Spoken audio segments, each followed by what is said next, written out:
So this is the recently released Rokinon 35mm 1.4 lens for Sony cameras with autofocus, and we recently took this photo with it. And this is the Zeiss 35mm 1.4, $700 more, and we took this photo with it.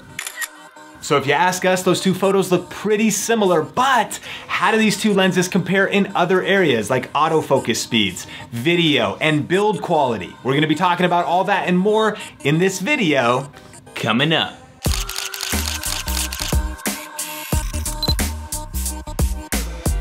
Hey, what's up? Sean here. And Omar here. And this is Think Media, bringing you the best tips and tools for building your influence with online video. And on this channel, we do a lot of strategy videos as well as tech gear reviews just like this one. So if you're new here, consider subscribing. And hey, at any point during the video, check out show notes and links in the description below. We'll link up to this Rokinon as well as the Sony Zeiss lens as well, and anything else we talk about in this video. So Rokinon recently sent us out this lens just to test out for a little while. So I connected with Omar, who's really more of the photography expert here on Think Media, definitely a big Sony shooter. So when we heard about this lens, we were pumped to test it out.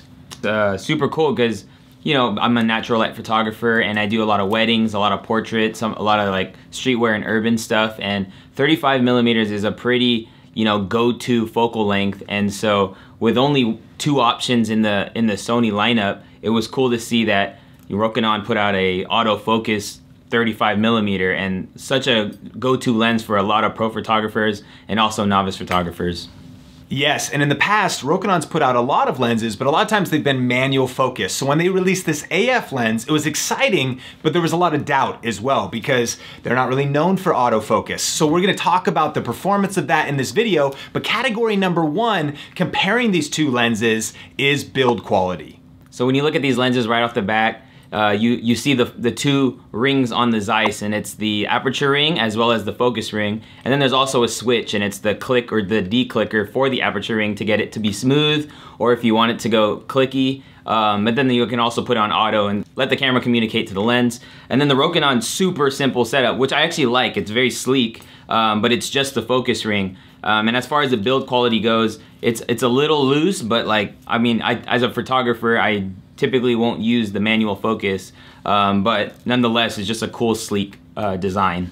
And on paper, the Rokinon comes in at 1.4 pounds and the Zeiss comes in at 1.39 pounds. So they feel about the same weight. They both have like an aluminum construction. And what's cool, the Rokinon seems really well built though, for sure, which is impressive right out of the gate for a lens that's much cheaper. For the second area of comparison, our question was, what is the AF speed, generally using it for photography with the Zeiss versus the Rokinon?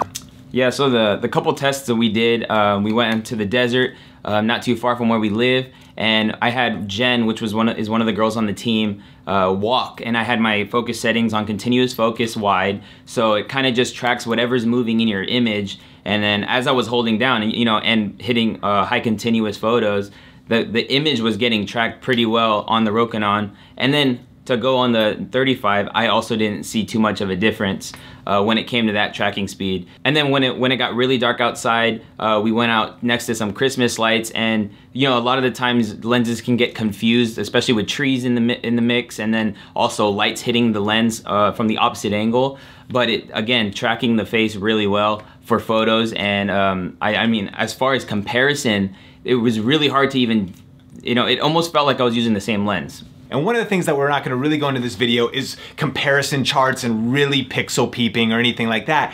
But from looking at the photos and the results from the photography shoot, they're so similar. I mean, it's really like focus was tack sharp in both cases. But the third category was actually testing that video tracking and AF tracking for video. So Omar, what'd you notice? As far as the tracking goes, we had Heather, another person on the team who kills it. And we had her just walk to and from the camera, and so we'll put up a visual side by side, and it does really well as far as the body goes. When the face got kind of closer, it took some time to catch up, and I think that's just like a natural thing the camera was trying to do. But again, like the Zeiss still had to catch up, and then the Rokinon still had to catch up. But once it really caught onto the face and the box came up, you know, it just stuck on the face. And as far as, again, the comparison between those in regards to tracking, it does really, really well. For the fourth area of comparison, we were curious, how much noise do these lenses make when autofocusing? Now, the Zeiss is pretty darn near silent, And the Rokinon does make noise, but it's not too bad, and your camera would pick it up if you needed to use it in video mode, but as soon as you put like a shotgun mic on it, it pretty much solves that problem. Is that what you noticed? Yeah, I think the sound is definitely not an issue, especially in shooting weddings or events that require you to be more silent. It does make a noise, however, it's just not gonna turn heads or anything like that. For our fifth area of comparison, we are curious about just the overall sharpness of the lenses compared, as well as the bokeh that was created in like a Christmas light situation where we did a test. So yeah, comparing them with the Christmas lights in the background, definitely very similar again. I'm not really the one to like geek over bokeh and the shapes of it and things like that. And also just the reviews online and stuff, people are really going deep, and you know, I think when most people nowadays with Instagram and Facebook, it's a glance that people are getting. And so taking that consideration, people are seeing the pictures, oh dang, that's great, blurry background, all right, moving on to the next image. So when you look at it in that aspect, you know, it's really hard to even justify it for that nature, because I know that's where it really separates, is the sharpness, the background blur, and Zeiss 100% is known for their sharpness. My daily shooter is the Zeiss 55 1.8, and I love the sharpness of that lens. But again, I just really didn't see that much of a difference in comparing them in low light. Yeah, and you know, from my perspective, especially because Omar lives more in a world of pro photography and I'm kind of more of a photography kind of hobbyist.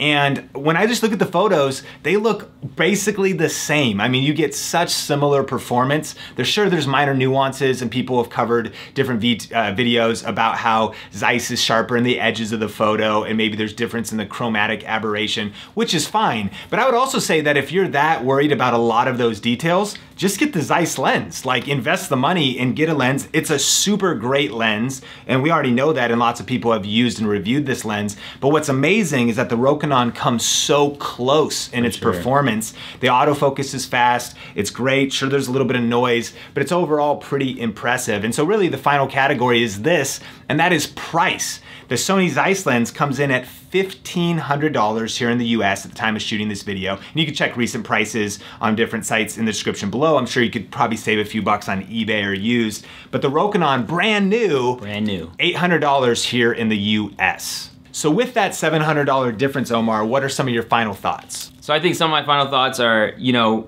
throughout this video, everything is pretty similar. And you know, like you said, my day-to-day is photography, and I do shoots out on the streets, and I do some studio shoots.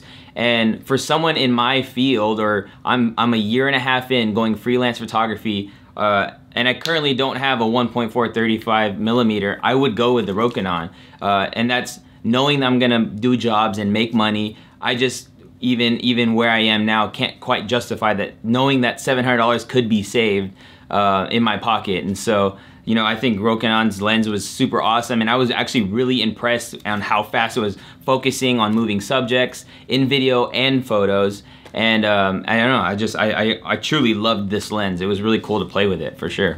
Yeah, and I totally would have to agree, from being out there on the shoot and just thinking about it, keeping $700 in your pocket is something you could invest in other gear, something that you could just save. But there's also some people who absolutely swear by the Zeiss lens, and if you want to invest more and it's something you're going to use forever, it's a great lens as well. So really, I would say you can't really go wrong either way. For sure. Just one of the ways you go, you can save a lot of money.